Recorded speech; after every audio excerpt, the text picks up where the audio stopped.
ಜೈಲೂಟ guarantee. ಅಕ್ಕ ನಿನ್ನೆ crazy ಕೆಲಸ ಮಾಡಿದೀನಿ ಗೊತ್ತಾ? ಏನು? ಒಂದು ಬೇಬಿ ಕ್ಯೂಟಿ ಕೋಬ್ರನ್ ಕಾಪಾಡಿದೀನಿ.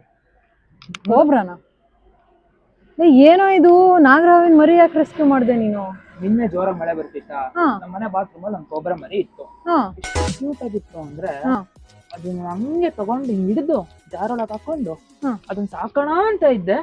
ಅಲ್ಲ ಒಂದ್ ನಿಮಿಷ, ಕ್ಯೂಟಿ ಪೈ ಬಿಡು, ಹಾಳಾಗೋಗ್ಲಿ, ನೀನ್ ಯಾಕೆ ರೆಸ್ಕ್ಯೂ ಮಾಡ್ದೆ? ಫೋನ್ ಮಾಡ್ಬೇಕು ತಾನೆ ಯಾರಿಗಾರು, ಇಲ್ಲ ನನಗಾರು ಮಾಡ್ಬೇಕು ತಾನೆ? ಅಕ್ಕ ಮರಿ ಅಕ್ಕ, ಅದ್ರಲ್ಲಿ ವಿಷಯ ಇರುತ್ತಕ್ಕ ತೀರಾ. ಅಭಿ ಏನಾಗಿದೆ ನಿನಗೆ? ನೀವೆಲ್ಲ ತಪ್ಪು ತಿಳ್ಕೊಂಡಿರೋದಿದೆ. ಸಣ್ಣ ಹುಟ್ಟಿದ ಮರಿಯಿಂದಾನು ವಿಷ ಇರುತ್ತೆ, ಓಕೆನಾ? ಸುಮ್ಮನೆ ಆತರ ಏನೇನೋ ಒಂದ್ ಸರ್ಟನ್ ಏಜಿಗೆ ಬಂದ್ಮೇಲೆ ವಿಷ ಇರುತ್ತೆ ಆತರ ಎಲ್ಲ ಅನ್ಕೊಳಕ್ ಹೋಗ್ಬೇಡಿ. ರಸಲ್ ವೈಪರ್ ಆಗ್ಲಿ, ಕೋಬ್ರಾ ಆಗ್ಲಿ, ನಮ್ಮ ಇಂಡಿಯಾದಲ್ಲಿ ಸಿಗೋದು ಸಾಸ್ಕೇಲ್ ವೈಪರ್ ಆಗ್ಲಿ, ಕ್ರೇಟ್ ಆಗ್ಲಿ, ನಿಮಗೆ ಸಣ್ಣ ಆಗ ಹುಟ್ಟಿದ ಮರಿಯಿಂದಾನು ವಿಷ ಇರುತ್ತೆ. ಆದ್ರೂ ಅಕ್ಕ ಅದೆಷ್ಟು ಕ್ಯೂಟ್ ಆಗಿತ್ತು ಗೊತ್ತಾ, ಅದನ್ನ ನಾನು ಸಾಕೋಣ ಅಂತ ಇದ್ದೆ. ಜೈಲೂಟ ಗ್ಯಾರಂಟಿ ಅನ್ಕೊಂಬಿಡು. ಏನಕ್ಕೆ? Under the wild life protection act 1972 ಪ್ರಕಾರ ಯಾವುದೇ ವೈಲ್ಡ್ ಲೈಫ್ ಸ್ಪೀಶೀಸ್ ನ ಮನೆಯಲ್ಲಿ ಸಾಕೋ ಹಾಗಿಲ್ಲ.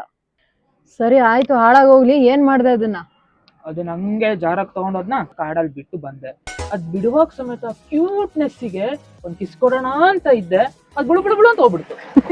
ಕಿಸ್ ಅಲ್ಲ, ನೀನ್ ಅದಕ್ ಕಿಸ್ ಕೊಡೋದಲ್ಲ. ಅದೇನಾದ್ರು ನಿನಗ್ ಕಿಸ್ ಕೊಟ್ಟಿದ್ರೆ, ಇವನಿಗ್ ಕಿಸ್ ಕೊಡ್ತಿದ್ರೆ ಇವನ್ ಗತಿ.